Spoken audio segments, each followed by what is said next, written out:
right, everybody. Thank you for tuning in. Welcome to the Paranormal Peeps podcast. We got all the foul language out of our mouths, and we think we've got it out. Maybe. Nope. No, we're good kids. We'll be nice. Running around the room, to my left, the chair that is usually occupied by the lovely Elisa is housing my backpack, which is just occupying the space because Elisa got turned into his backpack. Yes, we put her in the backpack. Sorry, her husband's gonna be like, "What the heck happened to my wife?" we carved her anyway. She's Elisa, not here. Elisa, when you listen to this, we really missed you, but we're gonna have fun anyway.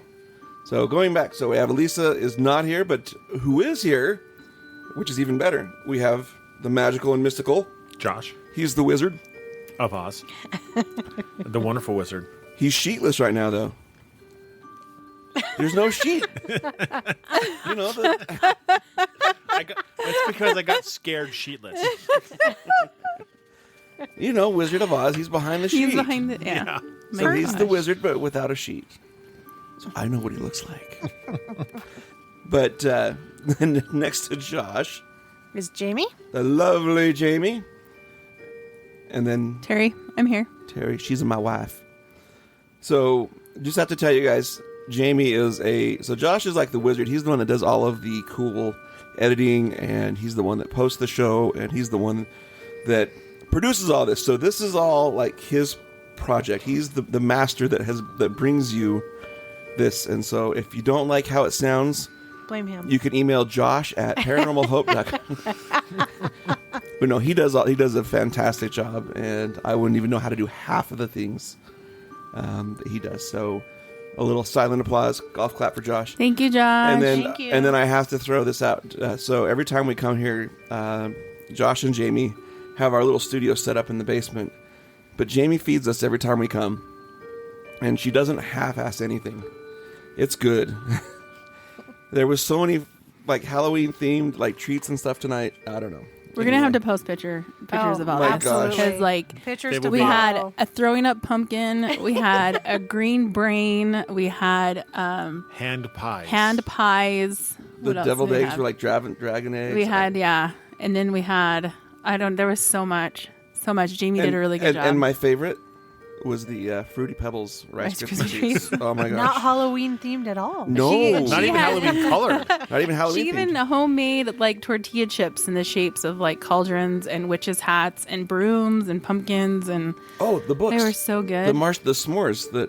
Oh, there was the books with from Hocus Pocus. Yeah, it was like a square marshmallow and a graham cracker all dipped in chocolate, and then it looks like the book. Yep, from Hocus Pocus. Anyway, such fun. Fantastic stuff. And so now we're full and slightly high on hyper. sugar. And it's gonna Like always. it's going to get worse. It's Jamie's goal every time.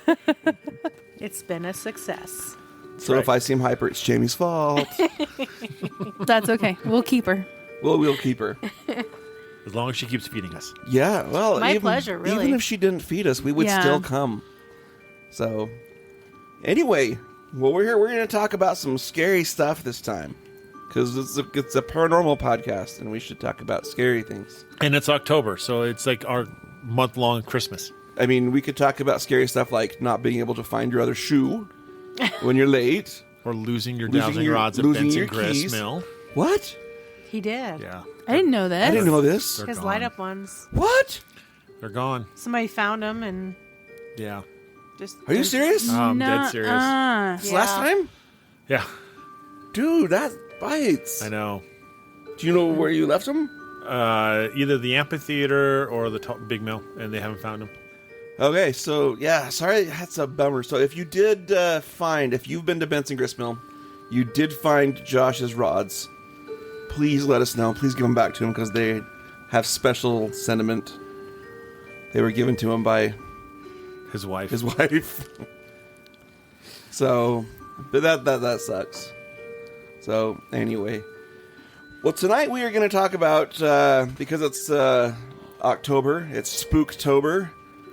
We thought we'd talk about some spookier stuff, not just Halloween, not just smashing pumpkins, not just tricks and treats. We're going to talk about castles. And you're like, wait, what? Castles aren't scary.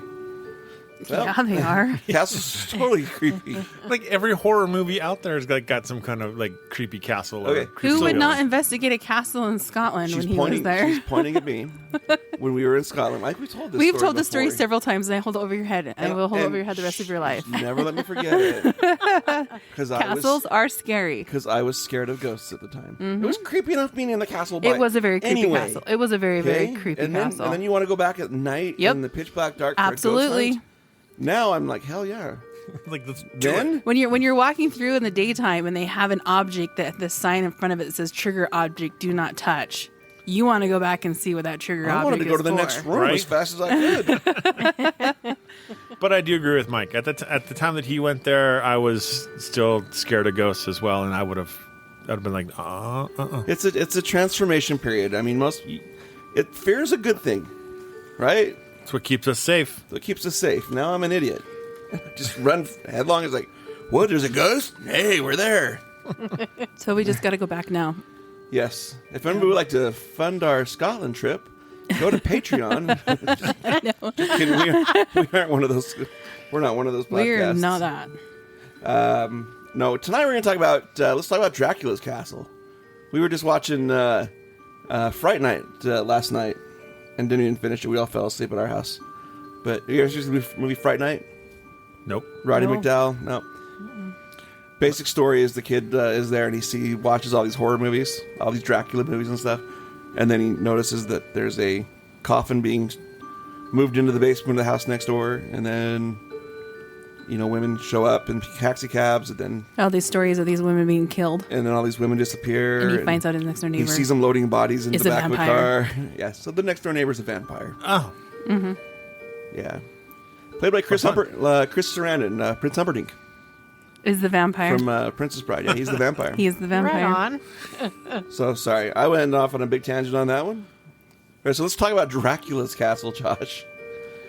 yes. Which one? I don't know. Well, that's the crazy part, right? Because there's actually multiple. Well, if you go and you Google Dracula's castle, there's one that always pops up as Yes. Dracula's castle. Yeah. Yes. First one that pops up when you Google it. Where is that one located, Terry? Romania. No. Nope. The first one that pops up, Farmington, Utah. Oh yeah, that's right. Actually, that's not what I got when I searched When it. you first Google it, the Dracula's castle in Farmington, Utah pops up at Lagoon. The first one that popped on the top, what I thought was hilarious. Oh, Josh is going to Google it right now. Maybe it's the filters at work. Maybe, I don't know. But yeah, the first one that popped up was Dracula's castle. Just type in Dracula's castle. Yep, right there, Lagoon. Oh, on you're the there. right. Look on the right. Look on the right. Oh. I don't ever look at Google Maps. Oh, I look at the pictures. I have a Dracula's castle at Lagoon. So, for those of you who are not in Utah, we have an amusement park here. It's kind of like Disneyland, but about. Well, it's Oh, almost you can't even compare this No, to no, no. Disneyland. It's more like Six Flags. If No, Six Flags it's more- was really No, it's bad. more like Knott's Berry Farm. It's even lower than Knott's Berry Oh, Farm. it's not. I was gonna say it's like Disneyland, but about an eighth the size. Not as fun. Size-wise, it's not that far off, but it just isn't as. cool. It's not the same Magical. epic level. It's not magical. It's not near as expensive. It's only like what, $70 to It's get in? like about $75 to get in. Yeah. So do you know for like $35 more, you can go to Disneyland? No, but then I have to drive like 600 miles. 9 hours. Nine and a half hours from Yeah. Yeah, here. But Worth it. yeah, it's worth it. Is it? I love it. Absolutely. I love it. It's in California though. I don't know. It's the only reason why I go to California. That would be the only reason to go to That- California. Yep. That and the Winchester That Mystery and- House and Alcatraz. and Alcatraz And Queen and Mary. Queen Mary. and- Well, now that we're all ghosty people though, but back before I was ghosty, it was just Disneyland. Yep. yeah, So, but yeah, Same here. Dracula's castle is the first one that comes up when you Google it. Yeah, That's so funny. that's interesting. But yeah, And it's- because I always looked on the left, I never even looked on the right at the Google Maps. Well, thing. that's for outside of Utah. I'm pretty sure it doesn't come up that fast I wonder because if it's- probably not. it's, it's a Utah thing. Yeah. and Google does take all that into effect, stuff near you. So I don't know. If you've never seen it, never been there, you get in these little cars, and it's like a little haunted attraction that goes on a track. The little car you get in looks like a Pontiac Fiero from the 80s. Mm-hmm. And then you go around and last time I was there, it was like really, really worn down. Oh no, it's and awful. But we're not talking about that Dracula's I castle. don't know. That one used to scare me when I was a kid. It could be scary. Could be scary now because you're worried if it's going to break. The animatronic stuff, it's like worn out. the horse Yeah. that doesn't have skin on it anymore because it's all just Worn in out. need of an update. But no, so the one that is most commonly attributed to Dracula, Josh, which one's that one? That is not the- Lagoon. No, that is the one that's in Romania, in Transylvania. Transylvania. So I used to think Transylvania was a different country.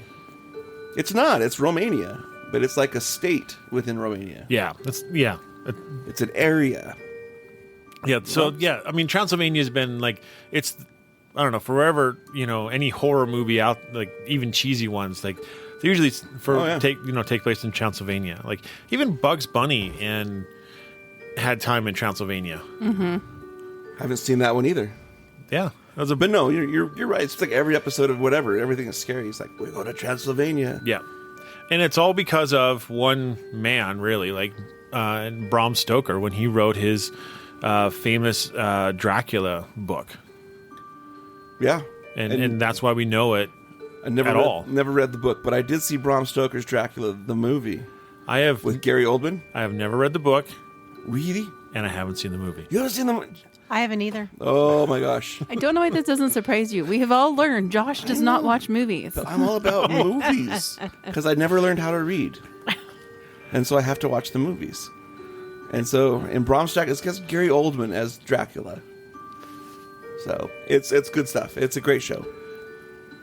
And then there's the Interview with the Vampire, which I think is also Transylvania, I haven't seen that one either. with a very I have seen that one. with a very sexy Tom Cruise and Brad Pitt. I don't like vampires. Tom Cruise. Really? Things you learn about your paranormal investigator friends. It's because you have you seen Rock of Ages? Yeah. Well, no, we love Rock of Ages mainly because of the music. Yeah. Oh my gosh, him and Stacey Jacks. Yeah, he's amazing. Yeah, he did really well in there. I'm not saying I don't like him as an actor. It's just, growing up, all my friends used to think he was cute and have posters on the walls. Because of Top Gun. I wasn't one of those. Yeah, I did find him Yeah. attractive. Yeah. You can just go, Taps. completely childish and go Hotel Transylvania. Oh, that's true. That's where I would go. Yeah. I'm going back to my childhood, and I'm going. Don't know if I'm going to see the fourth one, but the first three were good. I'm going to the commercials for Count Chocula. Yeah, but was he really in Transylvania or somewhere else? Okay, well then fine. Then we'll go with my favorite vampire, the mathematician, the Count, in Sesame Transylvania, and Oh, he that's was true. in Transylvania. That's true. You know how many castles they were a trip. So talk about there was multiple castles. How many castles were there?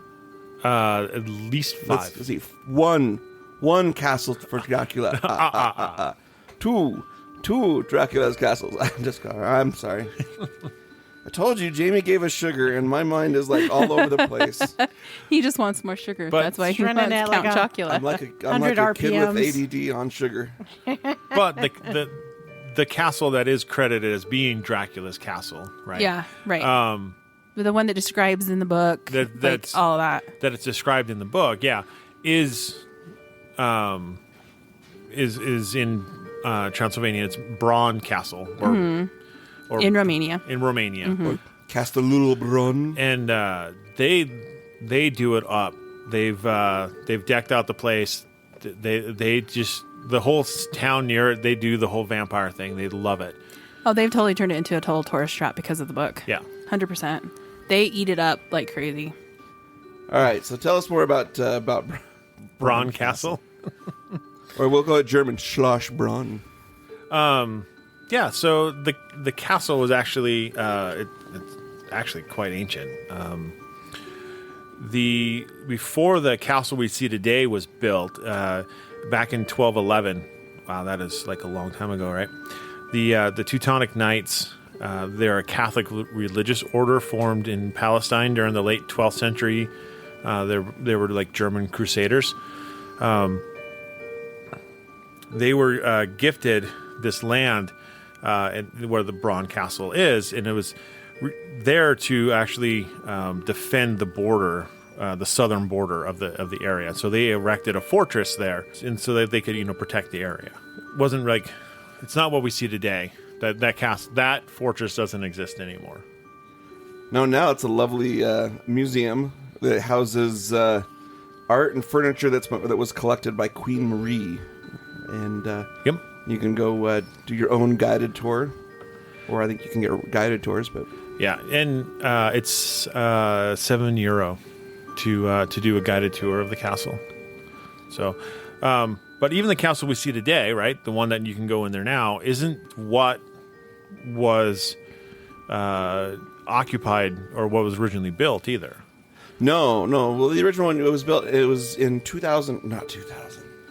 Is in 1212. No, that one's gone. Yeah, I said the original one. Yeah. The wooden. It was the Utah with the Teutonic Order, Yeah. and it was destroyed by the Mongols in 1242. So the one that we see today, or at least part of what we see today, was actually built in 1388.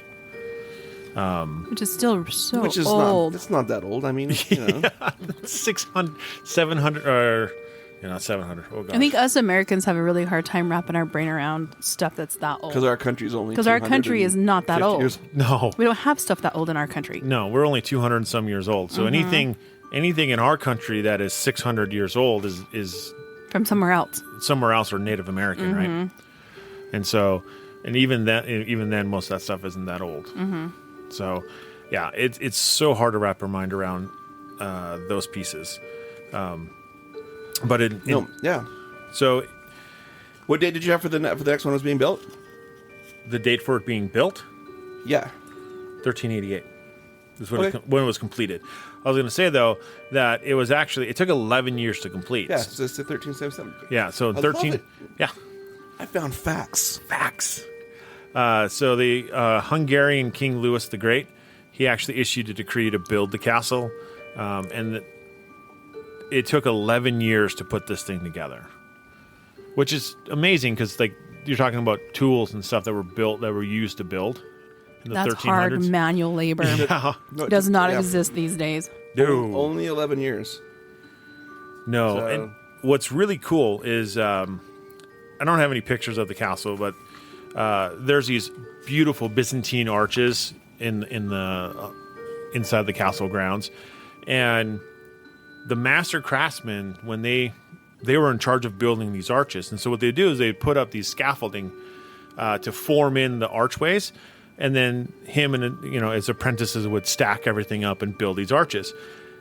But in order to remove all of the scaffolding and make sure it stood proper, the master craftsman would stand in the middle of the arch as they removed the scaffolding. So if you had bad workmanship, you were going to be crushed. Sucks to be you. Oh my gosh. Yeah. Was he standing under it or on top of it? No, under it. Under it. So- So he's standing under the keystone. Under the keystone. Okay. And so if they did bad work, he was going to get crushed to death.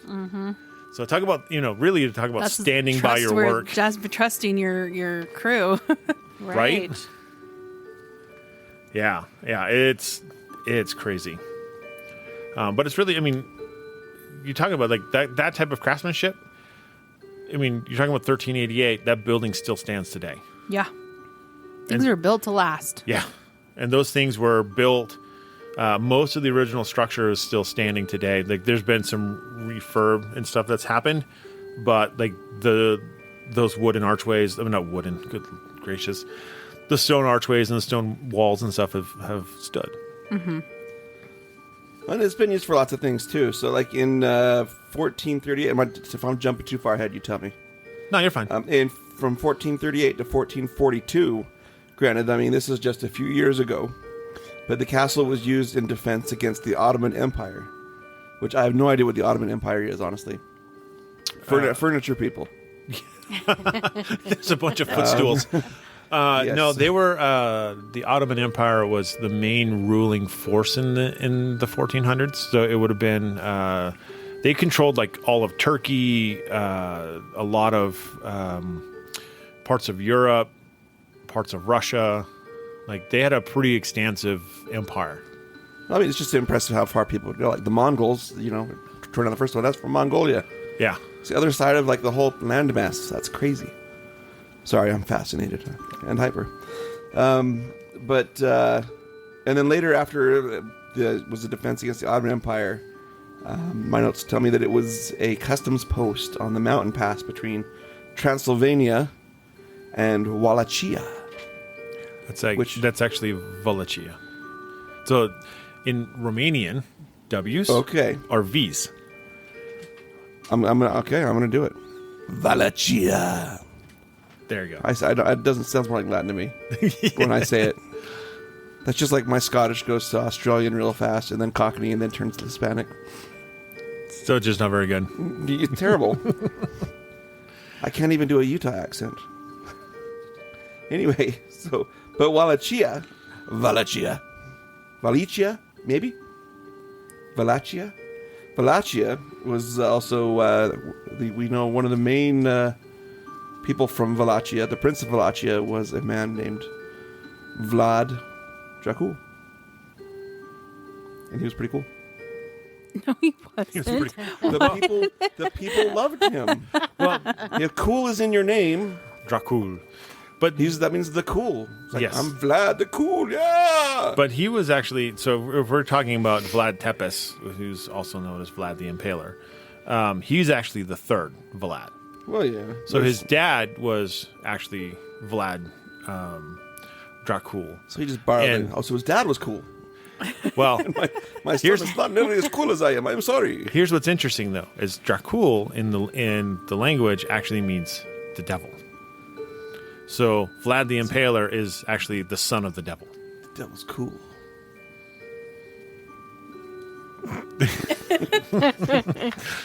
It's like silence. I'm trying to not be disruptive. I'm sorry. But the thing is though, Vlad never actually lived in the castle. He visited the castle on a couple different occasions, but he never actually really lived in the castle. It wasn't his permanent home. It was like where he came and did book tours and signed autographs and actually where he ran from the Turks. Blessed the people that were there with sticks and Sharp sticks and sharp pointy sticks. But it is Vlad's reign, Vlad's time, right? Mm-hmm. That Brom Stoker got the name for Dracula, or he's the one that he based Dracula off of. So it makes me wonder supposedly. So it makes me wonder if Brom Stoker really, what's the word, villainified, like a good person. Maybe Vlad wasn't near as bad, but just you get the right author, and it just makes him look like a total turd. No, I think history proves that he was a total turd. Macbeth, right? Macbeth was actually an ancestor of mine. His name was Macbide of McFinlay, but he was actually a good king. But then that Shakespeare guy comes up, from England, Will Shakespeare, Bill, and Bill made him look like a dork. So maybe Bram Stoker, just playing devil's advocate, Dracula's advocate. Dracula's advocate. The problem is that Vlad. So when Vlad came to power, he ended up needing a way to unite the country, and when he took the throne, essentially when he succeeded from his father, the country was actually run by a bunch of princes, and the princes they're the ones that were used to being in power, so they didn't really much care for someone coming up to challenge their reign. So what Vlad did was he invited them all to his castle and then killed them all. Yep. He invited them over for a party. Feast. It was a red wedding. Yeah. Yeah. A la Carrie style. And then he impaled all of them. Yes. And that was part of the reason why he's called the Impaler. But that's how it was his preferred method of killing. Yes. Which in lots of ways is quick and I won't say painless, but it was quick. You take a sharpened stick and you shove it into somebody, they die within minutes. Right. Depends on where you shove it. Depends on which end. That's true. So the sharp end was a quick death. Minutes. But you flip that around and you got the rounded end, and they'd lube it up, and then they spread your legs apart, and then they'd insert it, and it'd take you a day or two. You sit on it. Yep. Yeah, Sit and spin. That's right. So that is awful. that is That's- awful. Then that is horrible. brutal. I mean, who thinks of this stuff? Come on. Well, obviously Seriously. Vlad did. Obviously, but come on. People that are really messed in the head. Yes. Yeah. But that's, I mean, and that like those things are bad enough, but the part that is like is crazy. It's like someone from the never mind. Mike's lost it. Captain's log. Captain's got a bigger one. What were you saying, Josh? Continue with your thought. Do you want me to leave? No, you're Come fine. back. No, what's crazy is like those parts are bad enough, right? But when he was down with his other one of his other castles, he was defending against the Turks, right? So he was trying to protect the southern border of his town, of his country, and he was going to get overrun. And so what he ended up doing is he ended up impaling 20,000 people That is ridiculous. and left them, and then he fled his castle. That is ridiculous. That's Absolutely so many ridiculous. people. Why? Did you just not like that many people, or what was the purpose? The purpose of doing it was to terrify the Turks, and it worked. Okay. Yeah. So the Turks came up, they saw 20,000 bodies. It was basically a forest of the dead. Mm-hmm. And then they left. Ugh. So, like, just absolutely atrocious. There's actually a picture of him, and he's sitting at a table eating dinner, and it's a drawing. it's a drawing, right? Yeah. And then next to him is the forest of the impaled as he's eating. as his he's eating meal. his dinner. Couldn't do it. No. So there was lots of like rumors that he was a cannibal and he would eat the Yeah, but they said that was false. right. Mm-hmm. So he wasn't that type of person. Okay, well, I don't know. Maybe he was a wasn't. lot of things. What if he tried it once? Never know. You never. Well, that's true. I mean, he's not alive to tell us today, right? No. So, but those were those other castles, and so that's where like you get this interesting piece because you get Vlad, who's the personification of Dracula for these for the story, and a castle that he visited. Mm-hmm. So it's like taking two pieces of history and putting it into one story. Yeah. So, but that brings us up to the 1600s, roughly. 1459. Vlad actually had the city suburbs burned and murdered hundreds of Saxons, provoking the Saxon community to seek revenge. And that is actually how he ended up eventually potentially meeting his demise. He actually went to battle, and he died in battle. But They don't know whether he died in battle or was actually murdered. right, So first he sacked the Saxons, and then the Saxons sacked him. yeah, exactly.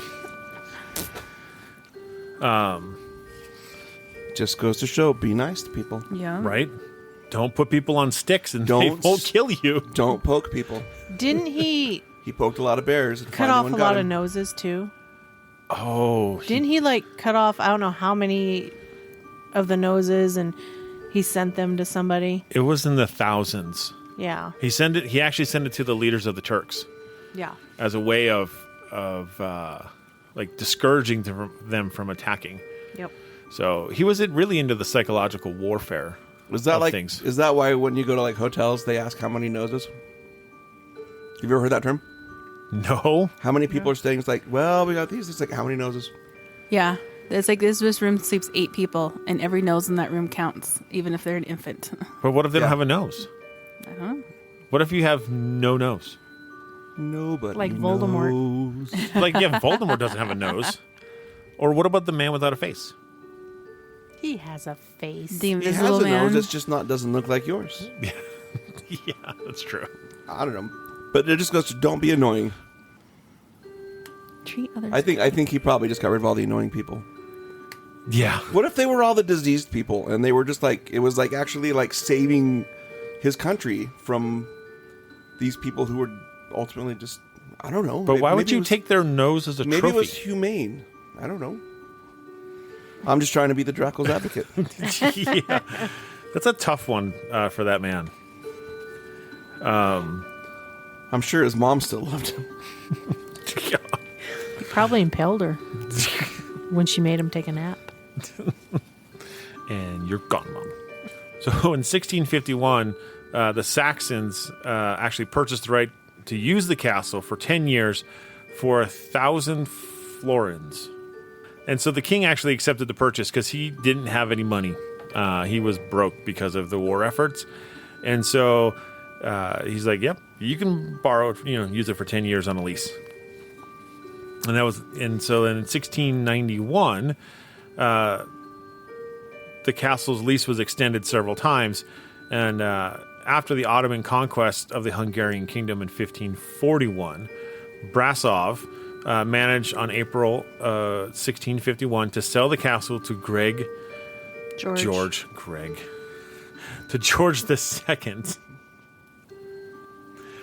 And Transylvania became a part of the Habsburg Empire in 1687. Although Transylvania became part of the Habsburg Empire since 1687, the promises offered by the princes of Transylvania, including the 1651 sale of the castle, were reconfirmed by Leopold Diploma. So just to backtrack, how many florin did you say? 1,000. 1,000. So Terry, she's my wife. She Googled what a florin was just to see if, it's a coin that's worth about 2 shillings. Know what it's a shilling worth? I have no idea, but I've heard of it. That's not a lot of money. No, it sounds like it was like So he sold it for 2,000 shillings, so 20 pounds? it's like a scriptural story about like a mess of pottage or something. Just A shilling it's is like a fraction of a pound. How Okay, bad do you so- have to be financially that you're like, I'll sell you this kingdom, or I'll sell you this $20. What do you got? Is 20 that bucks. 150 euro? That's a 1.5 euro, which is 1.5 euro. For a shilling? That's what a florin would be worth today. Would be 1.5. Oh, so Euro. it's actually worth more than a euro. Yeah. yeah. So but a euro is about what, 150, worth $1.50. Yeah, Depends on the exchange rate. So I mean, still we're talking about a relatively small amount of money. about $3,000. Yeah. Yeah. But back then, though, That's that's a fair amount of money. But you're talking about This is like kingdom though, right? This is like a whole. but he just rented out the castle, So just the castle. just the castle, not the kingdom itself. But still, that's like saying, hey, borrow this castle. But maybe if you're kind of broke, Well, and that's something that was very common. Royals all throughout history usually broke. That's why they had to tax all their people, and why they had to do all these campaigns and these wars, just to try to get loot because they couldn't afford it. yeah, gotta replenish everything. You mean I'd have to work? No, let's just go sack the other country And by sacking, and take their $20. yeah, and force my people to go sack them, so I don't have to pay them anymore. Yeah. Yeah, and so then in 1723, so we're actually moving up in years. The renovation was completed on the north tower of the castle. The castle was damaged over time, often by sieges and otherwise by common negligence or even by forces of nature. For example, in 1593, there was an explosion on the powder mill, and in 1617, a severe storm destroyed the roofs. So the castle was also underwent reconstruction during the reign of Gabriel Bethlen, when the gates tower, the round tower, and the dungeon were all renovated. So Renovating dungeons is important. Does that say? That doesn't say dungeon. dungeon. That says dungeon. DONJON. Dungeon. You said dungeon. Don John. Don John. Don That was John, the Spanish conquistador. Don Johnson. Don John. Interesting. That was the guy they hired to renovate the dungeons. Don John. Don John. And I then want heated manacles for all the prisoners. and then kind of so you're talking about a castle that's basically just been Passed around. passed around, but also neglected. That's actually very common too. If you look at a lot of castles now, I mean, granted they're old, and they're not much left. but Some of yeah, them. but the ones that are still standing are always in such need of repair, just because. Well, it's not like they were built with the modern things. Actually, it's amazing that they still stand because they were built not with the modern stuff. Modern stuff doesn't stand very long, yeah. But yeah, It's right, because and I was even mentioning this to Jamie the other night. I was like, how amazing is it? Because today houses, if you leave a house, if you just abandon a house and don't turn the heat on or the water, and you just let it sit to the elements, in 5 years the place is destroyed. We are seeing that over our back fence right now. Right. yes, But Sorry. and that's only been since mid-August. right. Yeah. But then you look at these castles, and this thing was built in the 1300s. It's 600 and some years old, and it still stands. Yeah. But it's It's also gonna take made out some of upkeep. stone. That's true. Or house- That does help. That helps Yeah. a lot. Yeah. But I mean, what they didn't have? I mean, they could have used wood, but obviously, Well, wood's the not fir- going to stand well, against yeah, a siege. The first one was made out of wood. Yeah. So well, that lasted. Yeah. So, But no, the most moist. Most Moist. most castles you will find that are standing are usually doing fundraisers to try to get up enough funds to restore and to Oh, yeah. like Yeah. my Yeah. clan's castle right now is being leased by the city that it's in for a 50-year lease, and they're just trying just constant fundraisers to just save the castle. well, and it makes sense though, because these places are big and they're huge and they're expensive, and in modern era, they're millions and tens of millions or hundreds of millions of dollars to buy, and then you got to try to keep it up. Mm-hmm. The funding, there's just not a lot of funding for it. No, but all those old, anything made out of stone back then, has always, something's gone under some restoration. Yeah. Because when we were at the Roslyn Chapel, it was completely covered because they were trying to let it dry out because the stone had sucked up so much of the elements. That's the way it had changed colors. They had a giant tent over top of it. It was kind of Oh, cool. wow. Yeah, like a big pavilion. There was type thing. scaffolding and there was a big, huge, metal structure over the top of it to try to protect it from the rain and the weather because it had soaked up so much already, and they were trying to let it dry out. Jeez, And the Roslyn Chapel is how old? I have no idea. 1500s at least. I mean, I know. Okay, so you're still 500 years old. 1400s even. Yeah. So Probably you're 1400s. 500 plus years old. Yeah, and it's amazing. And it still stands. Yeah. Well, and that's what I think, and that's what's crazy to think is you go to Europe, from all over Europe. There's castles, there's buildings, there's cathedrals, there's things that were built in the 1200s, 1300s that still stand today, and you can see them, and it's just this is amazing. That's what, just a sidetrack. So we're going through. Terry and I were LDS, and in Utah, you see Mormon churches, LDS churches, and they're this typical cookie cutter. You can tell them a mile away when you see one, right? We're in Edinburgh, Scotland, and there's all these fantastic old cathedrals that have been there for Amazing. hundreds of years, and cathedrals. just beautiful artwork and Well, stuff. just even Roslyn Chapel. Even Yeah. and then right you're there. you're driving, you're like old cathedral. It's like, oh look, There's a Mormon church. 1970s circa Mormon church right there, red brick, and Same color brick and carpet is back in Utah. Wow. it's just I don't know. Sorry, I digress. So, in 1836, I would call this as a catastrophe hitting Bron Castle. They lost their military and their commercial importance because the border between Transylvania and Wallachia was moved to the mountains, and so it was moved further south. And because of that, Bron ceased to be a border and a customs point into Austria-Hungary, and so the castle continued. But the castle continued its administrative seat.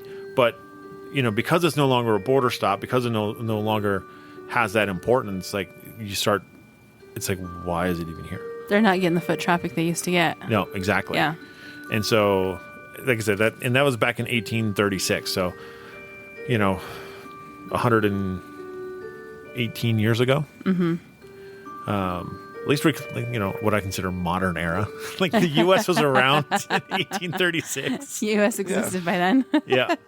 And then between 1883 and 1886, the imperial authorities agreed, at the assistance of the Brasov inhabitants, to repair damages made to the castle during the Revolution of 1848 and during the Russo-Turkish War of 1877. The extensive restoration work was carried out. And then in 1888, the city administration of Brasov transferred the castle to the region's forestry. So for 30 years, the castle fell into decay. It was inhabited up to 1918 by the foresters, woodsmen, and forest inspectors coming to Brasov. So they just basically gave it to people who just didn't care. Yeah. But it gets a good facelift from here, and some much more responsible inhabitants, Absolutely. or snobby inhabitants. I don't know. Royalty. Yes. Go for it. So it was actually occupied by Hungary through a lot of that time too, and with the 1920 Treaty of Trianon, I'm saying it wrong, I'm sure, but Hungary lost Transylvania, and the castle became the royal residence within the Kingdom of Romania, after being given to the royal house by the Saxons of the Kronstadt Brasov. So, but these people who owned it, these woodsman people, these poor people, said, "Here, you can take this place that's probably reeks and is really dilapidated, and you can make it your own personal palace." They had no more use for it, no interest in financing all the damage and everything, and so it became the favorite home and retreat of Marie of Romania. Who was actually British, by the way. Well, the name like Marie, doesn't sound Romanian. No. But she ordered its extensive renovation, conducted by a Czech architect. And the castle was inherited by her daughter, Princess Ileana, who ran the hospital there in World War II, was later seized by the communist regime with the expulsion of the royal family in 1948. Again, it just keeps trading hands, right? It does. But Marie was she was beloved by everybody around. Well, of course. She was super popular. She was also a nurse. And that's what kind of endeared her to the population. It's weird to see a royal that the people actually liked. I don't think that happens very often. Yeah, But the fact that she's turning her home, right, her castle, into a hospital during World War II. Yeah, that's pretty cool. Yeah, that is pretty cool. And it was. She named it the Hospital of the Queen's Heart. That's so tender. Yeah, so tender. And it served it served for the treatment of the wounded. After the Red Cross hospital was bombed by Americans. Yeah. You're welcome. Go America. Yes. Dirty American. Yeah, that's bad. But the hospital continued to treat people wounded and maimed in the war. It's World War II. It's all bad. Yeah, it was all bad. It's actually interesting to see something from the other side, right? From their viewpoint? From their viewpoint. Right, because so often, you only look at it or any kind of type of conflict from your country's point of view, and so it's interesting to see that. Unfortunately, in this incident, but we don't know why it was bombed. Maybe they actually had Nazis in there. I don't know, or it's just accidental. I don't know.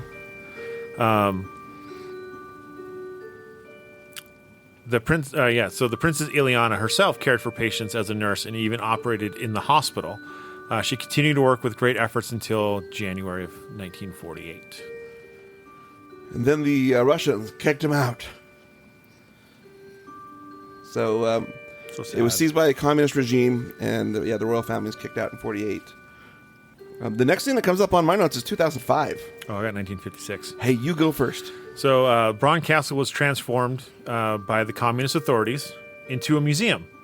It had 3 departments: the castle, which contained pieces of royal heritage, the medieval customs, and ethnography. Like in Bailey? Ethnography. Like medieval customs, like impaling. Yes, like impaling. Ooh, The rack and all that fun the stuff. impaling room. And include traditional houses in the park near the castle. So in 1990, getting into our lifetime now. I remember 1990. So do I. A couple of years ago now. Princess Ileana. Terry doesn't remember 1990. I just want to forget it. We all want to forget 1990. The Princess Ileana, who since 1961 lived in a convent and was ordained as Mother Alexandria, visited Bron Castle and witnessed the damaged buildings and loss of some of the interwar construction. She died shortly after in 1991 and was buried in an Orthodox monastery of Transfiguration, Elwood City, Pennsylvania, which she founded and which she was the abbess. In her grave was placed a small box containing earth from the foot of Bron Castle, collected when she was exiled. So, and then in 1993, the castle restoration begins. The castle restoration works, which had started in 1987, were finished. So finally it was finished being restored, and it was reopened as a museum. And so it's what you see today, essentially. Yep. Since June 1st, 2009, it's been opened up to the public as a private museum. Yep. And recently, they actually had a contest to where you could, for two people, you could actually win a night stay in the in the museum. What? I didn't know of this. And your bed was a coffin. Okay, I'm good. It was a velvet-lined coffin. Yeah. That was back in like 2016. Sickos. That's a bit much. It's a hard no. Yeah. Hard no. I was in until the coffin part. Right? I gotta stretch out. I gotta stretch out just a little bit. Like sleep in in a casket. I'm I good. get claustrophobic. Yeah, that would just be not fun. I think they need to do the whole string thing like they did in the Britons. When you bury them and they have the string that goes down in the coffin. So you can pull Ring the bell. Ring you the can bell. ring the bell and say, "It's too tight. Let me out." Didn't they used to put like those iron cages over the graves too? They still do in Transylvania, actually. Do they? They do. And that was to prevent the vampires from rising from the grave and getting out. Yeah. They would also... To do wait, what was it? so they put these iron cages over the graves. Actually, no. No? So I learned about this in another show I did once. Maybe they did do it for vampires. They but did it for vampires in Transylvania. in England and in Scotland, there was so many instances of Grave robbery. grave robbery and Yeah. body snatching, and so they put the wealthier people would put those big cages around it, and so that you couldn't dig and get into their loved ones. Right. What was that? Gizmo knocked something off the back. Okay. Oh. It's a cat. They also would bury people face down. Yes. So the thought is if you bury them face down when they came around, right, they would just go forward, right? So their spirit would go forward, which would then take them straight to hell. I'll be darned. Yeah. I've never heard that one. Didn't Josh Gates do an episode about Transylvania? He did. He went over there, and remember there was like a partially open grave. and, Yeah. and when he peeked in it, a cat jumped Yes. out. Yes. Yeah. They did that. And then in Transylvania, they were finding old skeletons, right, with their mouths stuffed full of garlic Yes. or a brick. Stone. They'd stick a stone in their Right. mouth. Yep. Didn't understand the stone The part. stone was to weigh him down. Oh, so they wouldn't It get out. was a weight. Yeah. Right. And then they've also found them with spikes and Yeah. impalements and stuff Yeah. like that. I want to Yeah. be buried with a gummy bear in my mouth, so that when I wake up and I'm like, No, one of those 5-pound gummy bears. no, like One of those giant gummy like maybe a bears. Swedish fish. It's kind of those warm things to wake up. Just like, oh, That's good. rather than when you wake up and you have like that chalky Yeah. Okay, well, even earlier this year in May, Castle brand Dracula's Castle was offering free COVID-19 vaccinations for anyone who was brave enough to visit. Wow. I would have went just to go. But here's They were administered here's by- the kicker of by it though. teeth. Is like we would have gotten out of the country, but we wouldn't have been able to get Get back in. So yes, they were offering free COVID vaccinations there. In fact, if you go visit the castle today, it costs €9 to get in, just to do the tour, and it's just a self-walking tour. But if you want to do like the tunnel, or if you want to see like the medieval torture instruments, it's €2 extra for the medieval torture instruments and €4 extra to do the tunnel. So we're talking €15. €15 to do everything. $20, man. Yeah, $20. I'm down. Like I'm in. I'm totally But in. what It does also it cost says- to get there? It's free Little bit. for disabled and or institutionalized guests. I don't know what they're considering institutionalized. If you're institutionalized, why are you allowed you to out? just go tour castles? Yeah. I Yeah. don't know. This is free reduced admission, free access for disabled and or institutionalized guests, free access for children under 7 years old. Yep. I'll be your institutionalized guest. Like, just put me on the little harness and a leash and just say he's special. He's half price. But there is, so the interesting thing is like trying to find ghosts, like hauntings of a castle, right? Oh, there's not many. It's There's- hard. There's one. Well, the thing is for as big of a castle as this is, have you ever seen it on Ghost Adventures? No. Ghost Hunters International. Ghost Hunters International did Transylvania's castle. They did Braun. They did. Did they do Braun? They did Braun. Season 1, episode Not Transylvania, 17. Can you Frankenstein. imagine, though, the Ghost Adventures people there? But Like, honestly, could this fly buzzing around my head You be the don't- ghost of Vlad Dracula? this Impaler. isn't a common castle that you see a lot of ghost investigations happening at. No, you don't. There's the one from Ghost. Yeah, so Ghost Hunters International did it. And I think the YouTuber Exploring with Josh went there. He went there, but I don't know that they investigated or just like went on the Maybe they tour. just don't allow it. Because, I mean, every I- place is haunted. You know there's stuff there. Oh, there is. for sure. Hands down. Yeah. But yeah, I mean, and that's the question, right? And it might be just one of those things that you have to ask the right questions and talk to the right people, and then have some like Discovery Channel money. But so the one ghost that I found, it obviously is the most famous ghost, is that of royalty. So in 1920, we talked about Queen Marie moving into the castle. It's her ghost that has actually been seen in the castle. So she ended up passing away in 1938 of cirrhosis. And since her death, people have seen her walking in the castle or the surrounding gardens. Didn't they put her heart in a box?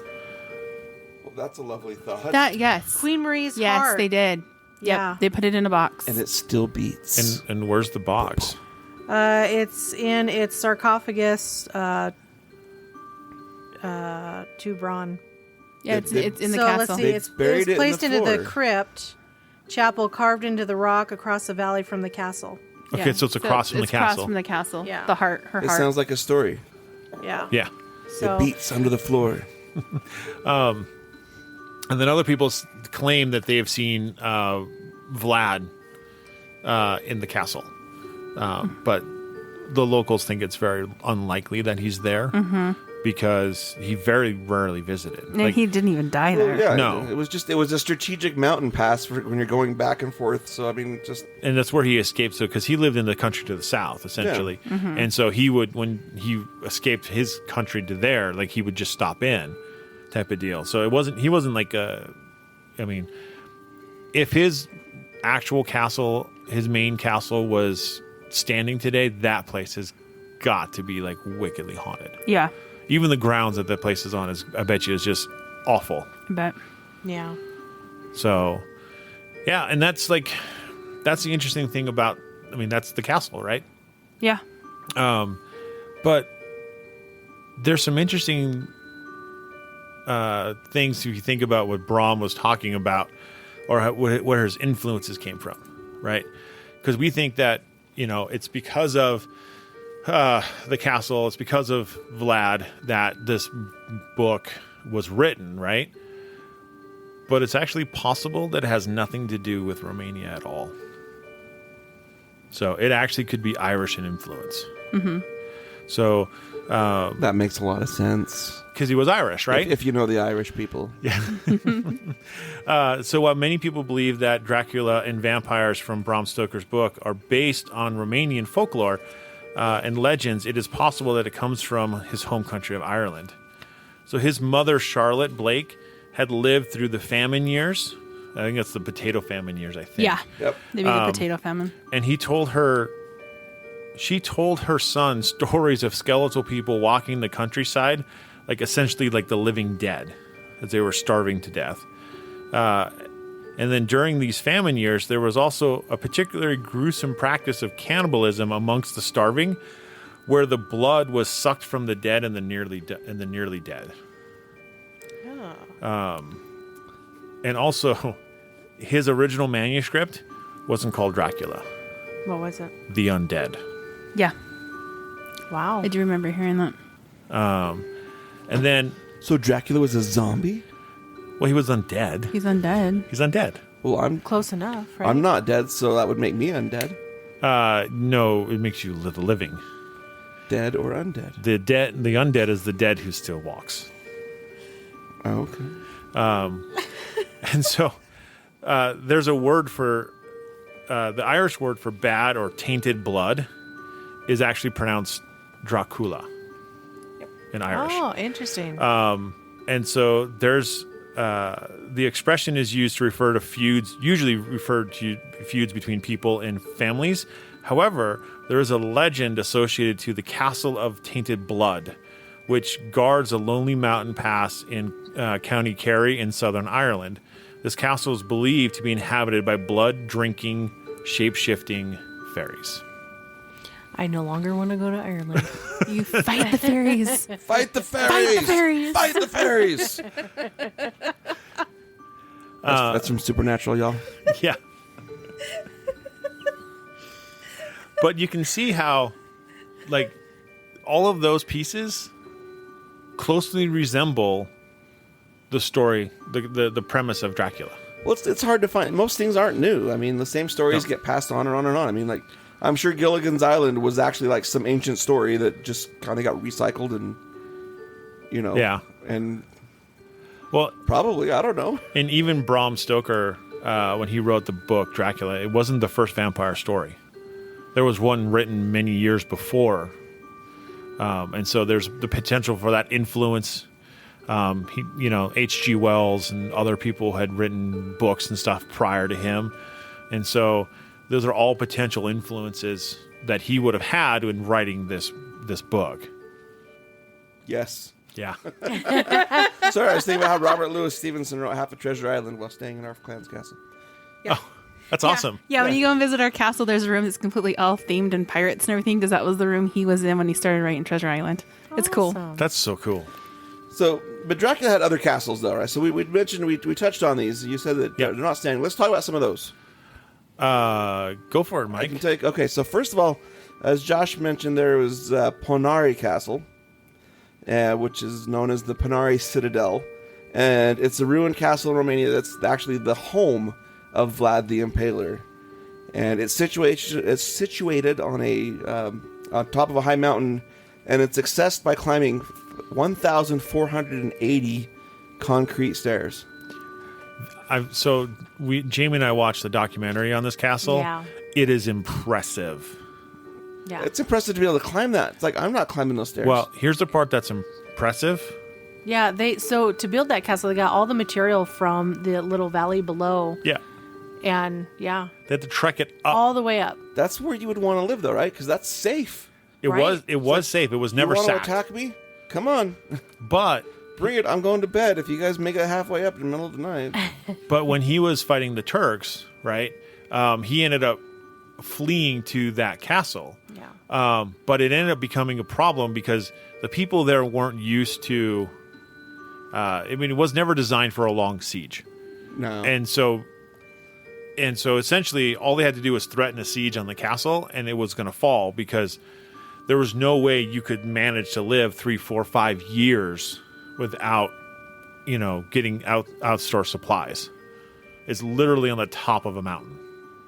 Right. It's on top of the Mount I'm not even going to say it, but it sits on a mountain, yeah. Yeah. And There you go. And it's absolutely breathtaking. It was constructed around the beginning of the 13th century by the Wallachians. Did I say it right, Josh? Yeah. Wallachians, yay! And then it changed hands several times. Different people would be there, but eventually it was abandoned and left in ruins. And then in the 15th century, realizing the potential for a castle that's perched high on a steep precipice of rock, Vlad III, the Impaler, repaired and consolidated the structure by enslaving his enemies from the Danubian principalities of Wallachia and Moldavia, which is where Moldavite comes from. And so when he took over the castle, it wasn't as big as it is today. No. So they actually expanded the castle to cover the entire hilltop. Right. In fact, it says that it made it one of his main fortresses, rebuilding the former castle Arges on the left side of the river with the stones from the older. So he actually kind of moved these stones from this castle and then rebuilt another one just to kind of make a better one. And they use what's called Byzantine construction. Right. Which essentially what that is you build a wall on both sides. You make a form of two walls and with a gap in between, and then you fill the gap with like rubble and sand and stuff. And so you basically make a 6-foot thick wall like that. And because of the way it was constructed, that castle is actually in an earthquake zone. Mm-hmm. And it actually has survived massive earthquakes. It did. He died in 1476. It was abandoned again. 16th century was in ruins by the 17th century. But on January 13th of 1913, a landslide caused by an earthquake brought down parts of the castle, and they crashed all the way down into the river below. And then 2 further earthquakes in the 1940s and 1977 caused further damage. And they tried to repair a little bit, things that are still there, but, it's pretty much just been, you can't save it. They couldn't save it. No, but it still stands. It still stands, and it's still kind of considered a museum, but, yeah. No, it's not like a restored castle. I mean, it's walls and stuff, but it's not, it's not like it was. But it's still a beautiful building. I would love to go there. Now, there is another castle that I'm just looking at another legend. There was another. There's lots of legends about Panari Castle that have survived those centuries. But during the communist era in Romania, there were a lot of visitors who would spend the night inside this ruined structure. And there was a lady named Fatima Pahlavi and her husband Vincent Lee Hillier. They claimed that the night temperature was so much lower than usual inside that castle. And this is like even in July is when they were there. It was so much colder and it smelled of rotten flowers, although there were none. And he suffered from bizarre nightmares, inexplicably contracted keratosis, and he got the overpowering feeling that he was being watched, and actually got bitten without being physically assaulted. So, okay. So the other castle that is commonly associated is called the Castle Hunyadi, or also known as Castle Corbin Castle. And it's actually the castle that he was imprisoned in. When he was captured and imprisoned by the Hungarians, he was kept there. And John Hunyadi was the Hungary military leader. He was hungry John. Hungry. Yeah, that's where the Hungry Hippos game come from. It was named after Hungry John. Yeah, no. Don't tell lies. But what's funny is, so he spent time there in the prison there. Later, Vlad III entered a political alliance with John Hunyadi. And even though John was responsible for the execution of Vlad's dad, the one we said was the cool dad. Yeah, and this was in Romania, too. It's not far from Yeah, it's just over the border. Yeah, it's just right over the border. But because of these links, the Hundyadi Castle is sometimes mentioned as a source of inspiration for Castle Dracula in Brom Stoker's horror novel.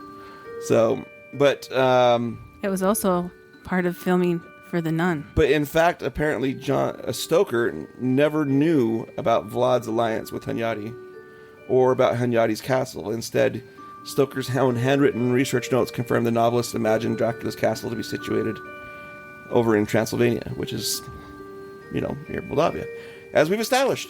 Yep. Boom. But as Terry said, in 2018, the castle was used as the Carta Monastery in the horror movie The Nun. The Nun. I haven't seen that one either. Nope. Now, there's one other castle that's linked to this whole saga called Orava Castle, and that's the location where Nosferatu was filmed. It's situated on a high rock above the Orava River in the village of Ravsk. No, never mind, I'm not even. It's in Slovakia, kids. Okay, and it's considered to be one of the most beautiful castles in Slovakia, and lots of films from the 1922 Nosferatu were filmed there. And that's like pretty much the first vampire movie that was ever made. That was before he was cool and had the little the little point on his forehead. It's a and silent hair. film, too. It is. Yeah. Yeah. It's black and white. It's black and white, silent, and that's part of the reason why it's so creepy, and it's had such a standing with people. Yeah, and that Dracula was, if I remember correctly, was bald and kind of like gnarly looking. Yeah. Pointy ears. Yeah. Really pointy nose. What vampires really look like. Right. Instead of the suave, debonair, sexy type, Yeah. like Edward. I don't think so. But okay. Whatever. We're all about Team Emmett in our house. Yes. Yeah. I love Emmett. so Forget much. Team Jacob. Forget Team Edward. It's all about Team Emmett. So, all right. Well, anyway, we've gone on very long, and we've probably fascinated you all to death with the story of Dracula's castle. But anyway, we appreciate you listening. Absolutely. You can find us we're on social media. You can find us on Facebook at Cold Spot Paranormal Research. Yeah. We also have the Paranormal Peeps podcast page there. You can find us there.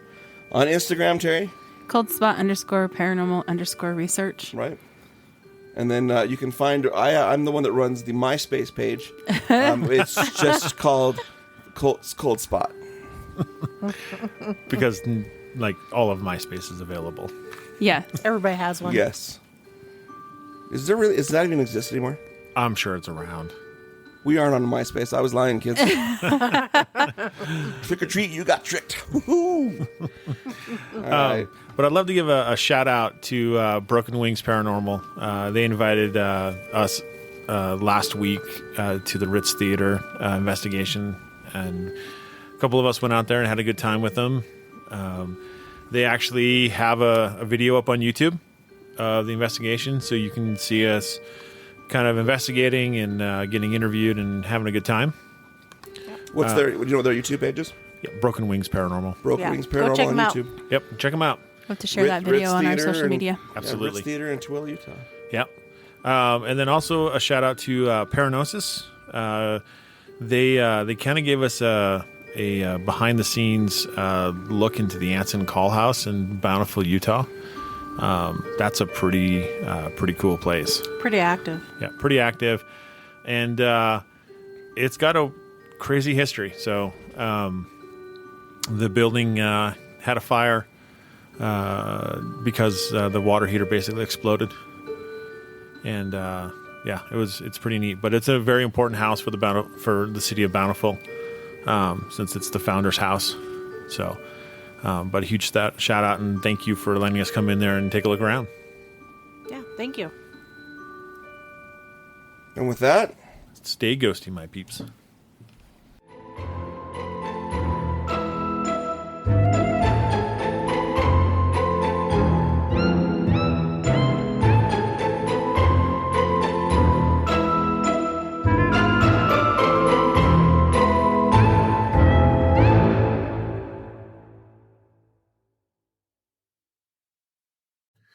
Thank you for listening to the Paranormal Peeps podcast.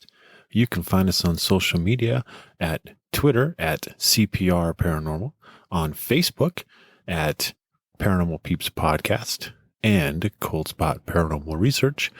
And you can find us on Instagram at coldspot_paranormal_research.